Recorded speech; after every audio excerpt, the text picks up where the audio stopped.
Que bom poder adorar o Senhor, e a música é uma ferramenta fantástica. Os pássaros têm uma afinação incrível e eles adoram o Senhor com muita alegria, manifestando toda a suavidade, o encanto que a beleza que Deus manifestou na criação. Eu gosto muito de música e as músicas elas enlevam a gente, principalmente a música cristã.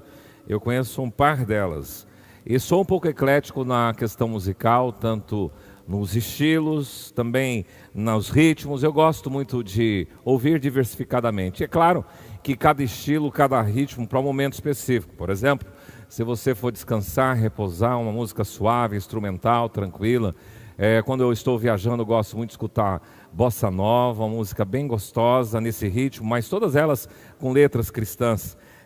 Quando estou para orar, gosto daquelas canções mais intimistas que me levam e aprofundam a alma. Uma coisa curiosa é o seguinte, que dependendo da música que eu estiver ouvindo, a minha esposa já sabe como é que está o meu coração, porque a música revela muito do nosso coração.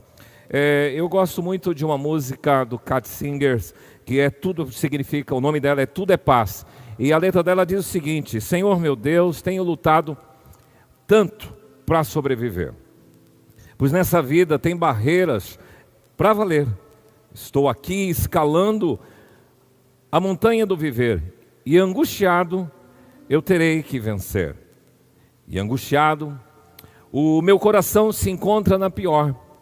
Pai, me socorre, pois eu vivo aqui tão só, e só preciso muito de tua paz aqui em mim. Agora eu sei que os meus amigos não me podem ajudar, pois nessa vida meu tormento é singular. Só tu, Jesus, podes minha vida transformar. Nós vamos encerrar esta mensagem com esta canção. Nós vamos ouvir. Os salmos são músicas. Os salmos são canções que expressam os sentimentos dos autores. Eu quero convidar você a ler comigo um dos salmos, o Salmo 46, que diz o seguinte, está aí na sua tela: Deus é o nosso refúgio e fortaleza, socorro bem presente nas tribulações. Portanto, não temeremos ainda que a terra se transtorne e os montes se abalem no seio dos mares. Ainda que as águas tumultuem e espumejem, na sua fúria os montes se estremeçam. Há um rio, cujas correntes alegram a cidade de Deus, o santuário das moradas do Altíssimo. Deus está no meio desta cidade, jamais será abalada. Deus a ajudará desde antemanhã. Bramam nações, reinos se abalam, Ele faz ouvir a sua voz e a terra se dissolve. O Senhor dos exércitos está conosco, o Deus de Jacó é o nosso refúgio. Vinde, contemplai as obras do Senhor, que assolações efetuou na terra. Ele põe termo à guerra e até os confins do mundo. Quebra o arco, despedaça a lança, queima os carros no fogo. Aquietai-vos e sabei que eu sou Deus. Sou exaltado entre as nações, sou exaltado na terra. O Senhor dos exércitos está conosco, o Deus de Jacó é o nosso refúgio. Pai, queremos meditar nesta porção da Tua palavra lida. Que ela visite este homem, essa mulher, onde estão, para que o Teu Espírito possa sensibilizar esse coração, tratar, motivar, encorajar, curar, tirar a angústia e restaurar a força, a motivação e a alegria. É isso que nós pedimos, e usa-nos para proclamar a Tua palavra com a unção, com o poder do Teu Espírito, em nome de Jesus. Amém. Bom, se você perguntar para a maioria das pessoas que tenham acesso à Bíblia qual o livro preferido, eu creio que uma grande parte vai dizer Salmos. O livro dos Salmos são 150 poesias, num estilo bem diferente do estilo brasileiro. A poesia hebraica é uma poesia com algumas características muito singulares. Tem vários autores. Este salmo aqui foi escrito pelos filhos de Corá, os coatitas ou os coraitas, assim a própria Bíblia diz acerca deles. Eles eram levitas. Eles ministravam, num primeiro momento, no tabernáculo, depois eles ministravam no templo. Eles eram auxiliares dos sacerdotes. E os coraitas, eles compuseram alguns salmos, do 42 até o 49, Salmo 84, 85, 87, 88, são salmos deste grupo de pessoas. Agora, o Salmo 46 tem uma característica muito particular, E para mim é um salmo muito querido para ministrar pessoas que estão vivendo situações de sofrimento. Pessoas que estão em luto, pessoas que estão num leito de enfermidade, numa UTI, numa situação dramática. É tão bom chegar e dizer assim: Deus é o nosso refúgio e socorro bem presente na angústia. Portanto, não temeremos, ainda que a terra se transtorne, os montes se abalem no seio dos mares, há um rio cujas correntes alegram a cidade de Deus. É bom falar desse salmo. Eles tranquilizam o nosso coração. E eu quero dividir esta mensagem em duas partes. A primeira parte, eu quero tratar das tribulações da vida. Quais são esses momentos que o salmista enfrenta? E a segunda parte, eu quero tratar sobre a forma como Deus age, como Deus trabalha no meu coração. Então, se nas tribulações da vida Deus é o meu socorro, o que é que acontece? Comecemos, portanto, com as tribulações da vida. Deus é o nosso refúgio, socorro bem presente nas tribulações. É esta expressão que os filhos de Corá declaram. As palavras que o salmista utiliza aqui, ou os salmistas, que eles expõem, declaram uma vida tensa, uma vida tumultuada.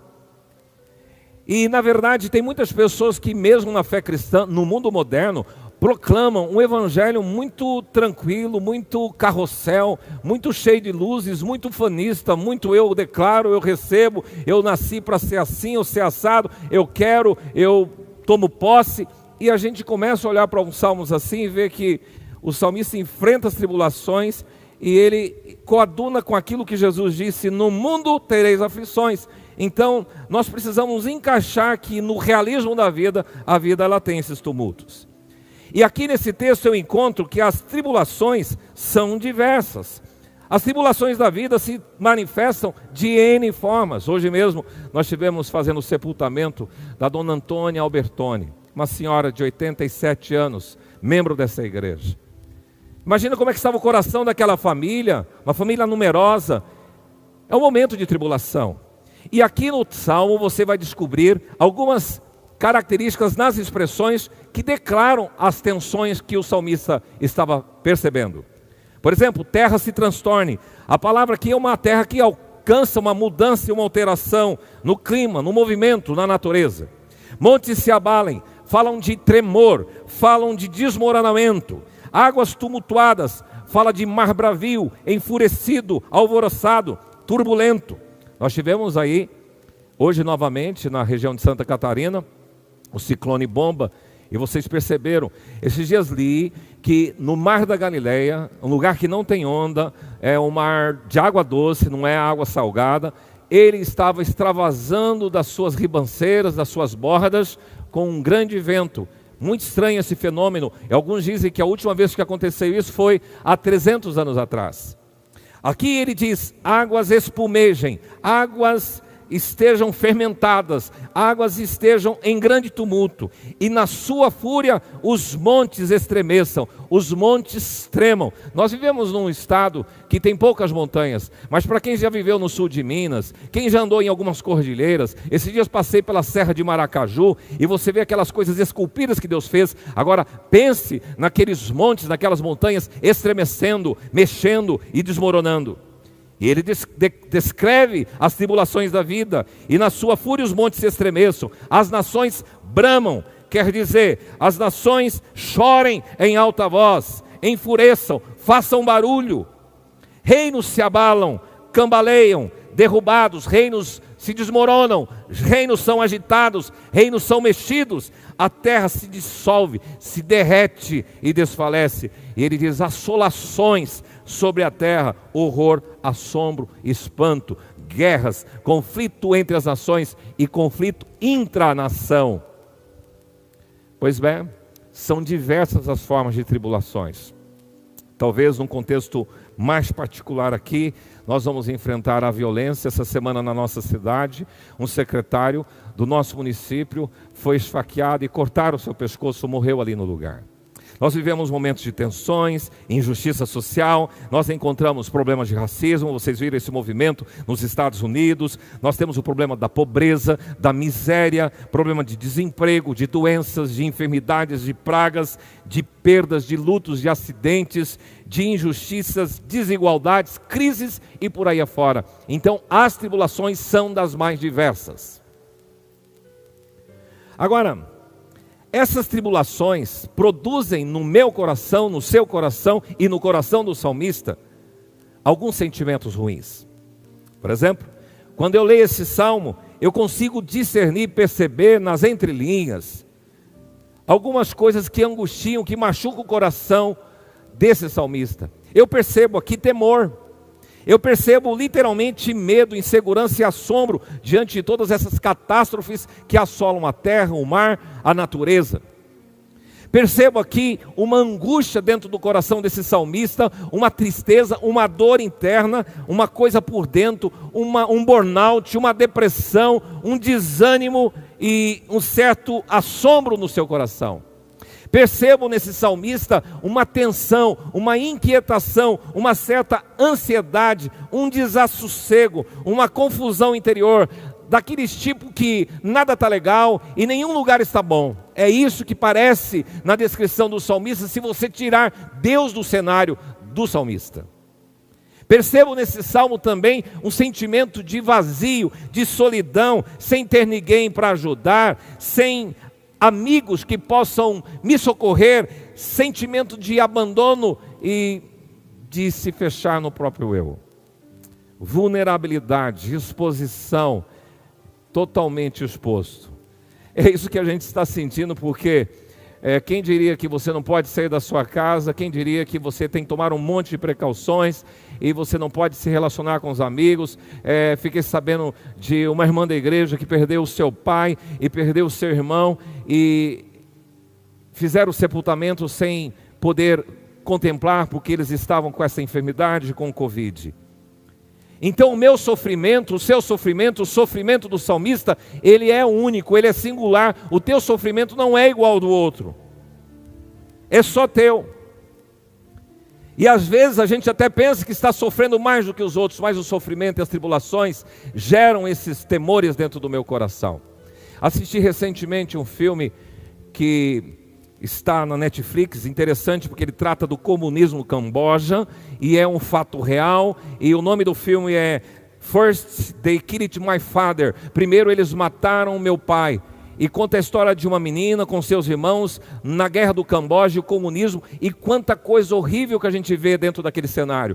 Mas uma cena me chamou a atenção, quando essa família ela é exposta e aqueles insurgentes do comunismo levam aquelas pessoas para os lugares todo deles, com comando, e eles estão nas estradas. E nessa semana, uma pessoa que está na região do Oriente Médio tinha que sair para uma outra fronteira para pegar um avião para o Brasil. E nós recebemos esse pedido de oração. Ela disse: passava nas estradas desse país em conflito e pessoas estavam assentadas à margem das estradas, pessoas estavam com fogueiras acesas, pessoas estavam acampadas ali, refugiados, pessoas distantes, sem nada, e assim a gente percebe a angústia e o drama da existência humana. Agora, as tribulações são diversas, elas produzem sentimentos, mas essas tribulações, elas precisam ser enfrentadas. Corrija aí a minha tela, precisam ser enfrentadas.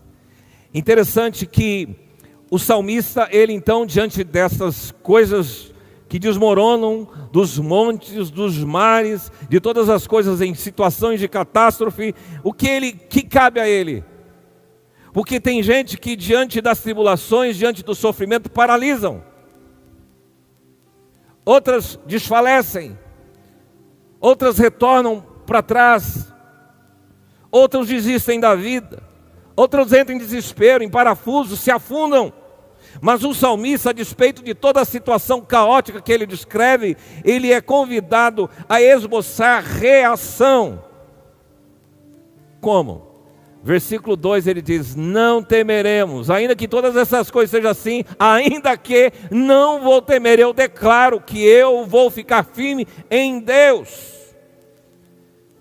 Então, nas situações de tribulação, com seus sentimentos ruins, você tem que chegar diante do Senhor, declarar a sua confiança nele.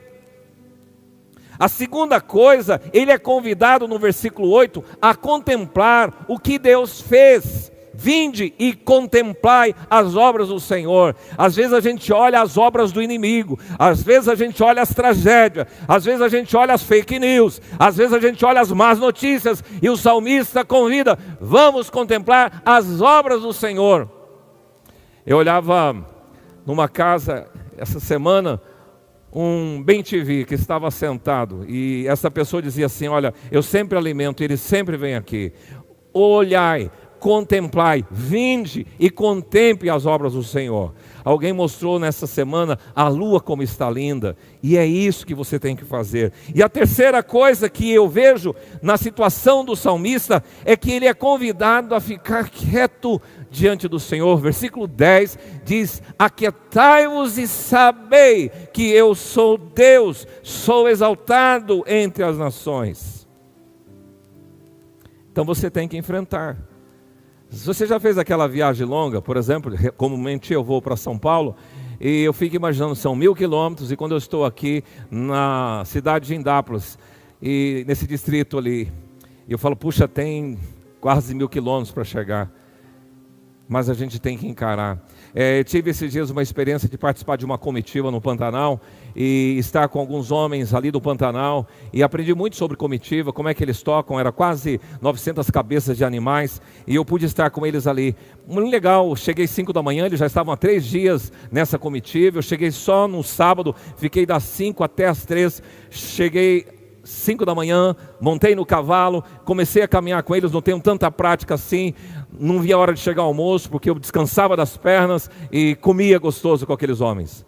Falei, depois do almoço eles vão tirar um descansinho, que nada, acabamos de almoçar, todo mundo arriou o seu cavalo e saiu de novo, mais 3 horas. Falei, Deus, eu estou com vergonha, quase que eu desisto. Sabe aquele momento de, não, mas eu comecei esse propósito, eu vou enfrentar. Meu amigo, as tribulações, as lutas, as dores têm que ser enfrentadas. Por isso, Deus diz: aquiete-se o seu coração e saiba que eu sou Deus, descansa em mim e Ele vai te dar força. Havia uma programação na TV antiga que esse personagem dizia: quem me poderá me defender? É o Chapolin Colorado. Vocês lembram disso? Pois é, o salmista não tinha o Chapolin Colorado. Quem é que vai me defender nas minhas tribulações? Porque elas são muitas, porque elas trazem sentimentos ruins em mim, e eu sei que eu preciso encarar. Quem vai me defender? E o salmista diz: quem é que vai te defender? Ele diz assim: Deus é o meu socorro. Deus é o meu socorro. Porque às vezes você está esperando a sua família, você está esperando os seus amigos, está esperando as outras pessoas, os psicólogos, os terapeutas, os conselheiros, a polícia, o líder, os políticos, a justiça dar conta do seu problema. Mas eu quero dizer para você que, a despeito de todas as tribulações, tenha consciência de que Deus é o socorro seu. E aqui eu percebo o salmista falando por que Deus é o socorro. Ele fala do Senhor dos exércitos, ele usa essa expressão. Ele fala do Deus de Jacó por 2 vezes, que é um Deus do seu ancestral, um Deus que já tinha prova do seu poder, da sua majestade e da sua existência. Ele fala também do Deus Altíssimo, do Deus Elohim, o verdadeiro e soberano Senhor. Ele fala: eu sou Deus. 4 coisas acerca de Deus que eu encontro nesse salmo. Primeiro, o Deus que traz proteção. Deus é o meu refúgio e fortaleza. Sabe aquele lugar onde você se esconde? Aquelas fortalezas onde protege os moradores? A palavra refúgio tem a ver com abrigo contra o temporal, contra o perigo. A palavra fortaleza significa o Senhor que me dá poder, que me dá força material ou física, e força social e política. Deus, Ele me protege, me capacita, me motiva e me encoraja.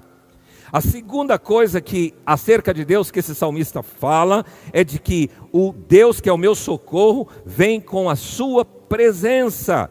Ele é socorro bem presente, Ele te ajudará desde antemanhã. O Senhor Deus está conosco, esta é a convicção. A palavra socorro significa ajuda, Deus me dá assistência, Deus provê. A palavra bem presente quer dizer que Ele não tarda, que Ele não se engana, que Ele não atrasa e que Ele não esquece, é que Ele está presente. Esta é a palavra do Senhor Jesus que diz: eis que estou convosco todos os dias. E quando Jesus chega no lugar, as coisas se transformam. Lembram dos discípulos cheios de temor no barco?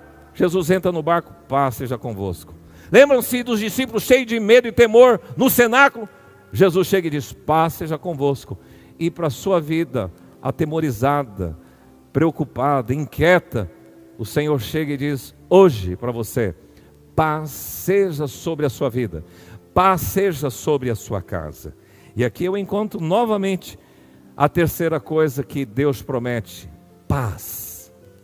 Olha que linda essa expressão quando o salmista diz: há um rio cujas correntes alegram a cidade de Deus. Deus está no meio dela. Há uma canção antiga que nós entoávamos, dizia: tenho paz como rio. Paz como rio. Não estou dizendo um rio depois de enchente, mas um rio que tranquilamente vai levando a água, as folhas que caem, os galhos. É isso inclusive que a palavra de Deus nos diz, quando Isaías 66:12 diz: porque assim diz o Senhor, eis que estenderei sobre ela a paz como o rio. Paz como o rio. Por isso que a imagem desse Deus para o salmista é que no meio desse alvoroço, desse tumulto, Deus dá paz. Esse rio que representa a fonte inesgotável. Lembra de Ezequiel 47, quando fala do rio que sai do trono? E por onde esse rio passa, traz vida, traz saúde, traz paz, traz alegria. Porque o texto justamente fala assim: o rio cujas correntes alegram, trazem regozijo, exultação, celebração na casa de Deus, no seu templo, nas moradas do Altíssimo, no lugar alto, sublime e superior. Deus está nessa cidade. Fala para o Senhor hoje: Senhor, eu quero que esse rio visite a minha família. Esse rio que traz paz, esse rio que é fonte, esse rio que traz alegria, visite a minha existência. E por último, o Deus que é o meu socorro, que se manifesta com poder e majestade. Olha a expressão que ele usa: bramam nações, reinos se abalam, e ele faz ouvir a sua voz, e a terra se dissolve. Um dos salmos também prediletos, meu Salmo 29, que diz: ouve-se a voz do Senhor. A voz do Senhor é poderosa, a voz do Senhor é cheia de majestade. A voz do Senhor quebra os cedros. Sim, o Senhor despedaça os cedros do Líbano. A voz do Senhor despede chamas de fogo. A voz do Senhor faz tremer o deserto. A voz do Senhor faz dar cria as corças e desnuda os bosques. O poder de Deus. Deus é o meu socorro, porque além de trazer a proteção, além de trazer a sua presença, além de trazer a paz, Ele traz a proteção. Ele põe termo, Ele diz basta a guerra. A palavra inclusive que é utilizada aqui é Shabat. Ele põe termo, Shabat, Ele traz pausa, descanso, um término, atenção. Aquietai-vos de saber que eu sou Deus, sou exaltado entre as nações e na terra. A palavra de Deus diz que um dia todo joelho se dobrará, toda língua confessará que Jesus é o Senhor. Eu queria encerrar esta reflexão dizendo: se o salmista estava enfrentando as suas tribulações, nas tribulações da vida, ele experimentou que Deus era o seu socorro. Os filhos de Corá me ajudaram e me ajudam muito na minha vida a perceber que se existem as tribulações, eu tenho a quem recorrer. Meu amigo, as tribulações são reais e elas são diversas, elas trazem sentimentos ruins e você vai ter que enfrentar e encarar. Quem poderá te ajudar? Não é o Chapulim, é o Senhor dos Exércitos. Ele é o socorro bem presente, Ele é refúgio. E como Ele mesmo diz, aquiete-se, calma, relaxa, fique nele. Ele é o Emanuel, o Deus conosco. Algum tempo atrás, conta-se uma história de que alguém pediu para pintar um quadro sobre paz. E os artistas se propuseram a fazer aqueles quadros dos mais bonitos para ilustrar a paz. Então um pintou aquele rio calmo, tranquilo. Outro, o pôr do sol, com aquelas nuvens lindas. E um terceiro pintou um quadro de um passarinho que estava com seu ninho bem perto de uma grande cachoeira. E esse quadro ganhou, semelhante a esta imagem que você está aí no seu vídeo. Por quê? Apesar das tribulações externas, e eu queria que você focasse isso nessa imagem, apesar das tribulações externas, o pássaro está tranquilo no seu ninho. E é isso que Deus espera de você. Paz não será quando todas as coisas ao seu redor estiverem ajustadas, corretas, encaixadas. A paz será quando dentro do seu coração você sentir a presença do Senhor. Mesmo que o tumulto esteja à sua volta, eu vou dizer como salmista, há um rio cujas correntes alegram a cidade de Deus. Você vai sentir que com a presença do Senhor, tudo é paz. Lembra da canção?